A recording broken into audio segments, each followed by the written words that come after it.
Welcome to CP Newsroom. I'm Nicola Menzi. Guatemala, home to about 14 million people, is also home to thousands of gang members for whom violence is a normal way of life. Filmmaker Coury Deeb visited the Central American country a few years ago to capture the stories of those affected by that violence and others who have found an alternative to the pervasive gang life. Deeb, founder of Natus Films, is of the belief that art, such as film, can be leveraged to fight evil. Welcome, Coury. Thank you very much. That is all very accurate. Okay, excellent. All right, so your thing is about using your art, which is film, to highlight social justice needs, correct? That is correct. All right, so tell us a little bit about that. You know, we all have a gift. We all have a calling, and I am a firm believer that our essential calling includes the gift that we were given. So for me, used to be photographer turned filmmaker, the gift of storytelling.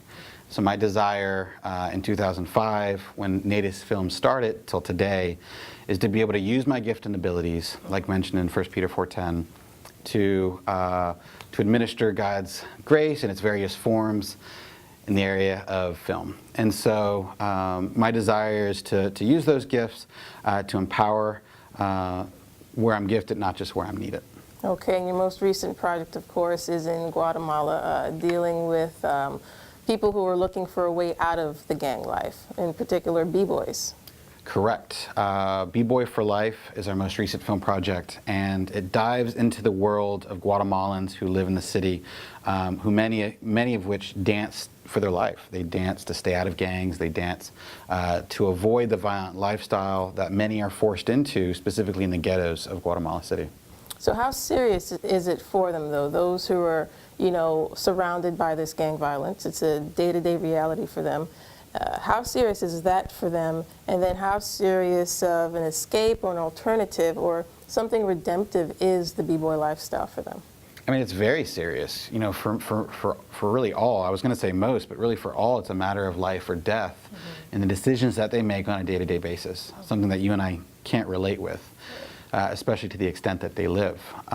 So b-boying is one form of expression that they have in their life, as opposed to joining a gang. So a lot of them will form a crew where they battle on the street, you know, or on the stage in a peaceful way, and that's their expression, that's their lifestyle. But it's very real. I mean, Gato, when we were filming him, the previous 2 years, he lost 8 friends to gangs, including his brother. His brother was murdered, was gunned down by his house for not giving up other B-boys' names, including Gato's. Wow, wow, okay. So it's very real. Yeah, definitely, definitely. And you've also done similar work, but in Sudan. You did 2 documentaries, correct? Correct. This is our 3rd doc. The first 2 films were shot in Sudan, both feature-length films focusing on the war-torn region and the rebuilding of that country. And one thing, we always want our films to give back. So we do our best to impact the communities that made our films possible. So in Sudan, it was you know, putting in water wells or delivering mosquito nets or medical supplies or trainings. We did some pastoral training there. In Guatemala, it's providing academic scholarships to the B-boys or ex-gangsters. And so, you know, when we say making films that make a difference, more art, less evil, it's not only making a product that raises awareness and challenges the viewer to not stop at pressing play, but it means giving back to the communities that made our films possible to begin with. Okay, all right. And so maybe you can also comment on, I don't know, the big thing right now, of course, seems to be a lot of people are excited, it seems, or some people are excited how Hollywood seems to be in love again with faith-based films. But that still isn't accounting for taking into consideration the kind of work that you're doing. So maybe how are you also getting other Christians or churches involved to also take a look at this segment of cinematography that's coming up? Yeah, I mean, that's a great question. It's obviously at the forefront of a lot of, you know, Christians' conversations in the industry of media. I'm a fan of good films. Of course.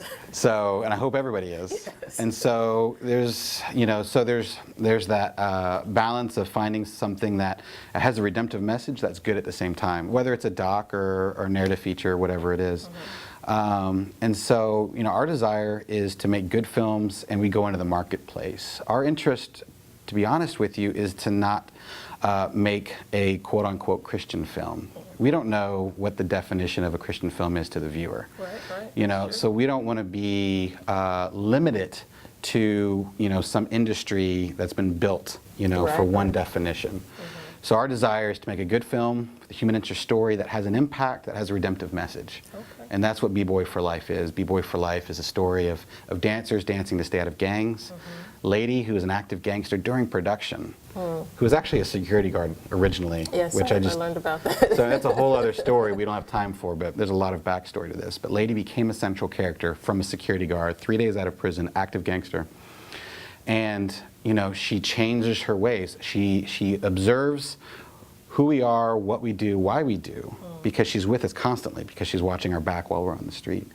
So she not only learns our story, she learns the B-Boy stories, why they dance, and that they're not gangsters, even though they look like gangsters. And on top of that, Lady has 2 sons that she wants, to see a different pathway, unlike the one that she chose to take towards gangs.